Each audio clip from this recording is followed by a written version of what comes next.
Hi, Rainbow Lights here. We're gonna show you a very important step after using your Spark Blasters 750 by Rainbow Lights. So we are right after event. So you take the cold sparklers, make sure they already cooled down. You remove the plastic caps. Remove the sparkler, and what you want to do, you want to remove the powder. Remove all the powder, shake it a little bit, make sure there's nothing left in there. Alright. And once powder compartment is empty, you want to plug it in.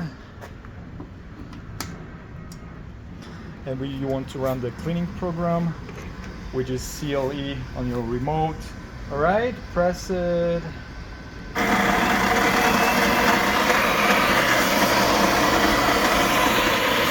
And we suggest running this program for at least 3, 4, I would suggest even 5 times. You can do several sparklers at the same time, so it doesn't need to be one. But it's very important to keep your sparklers in a good condition so they work and serve you well for many years to come. Thank you.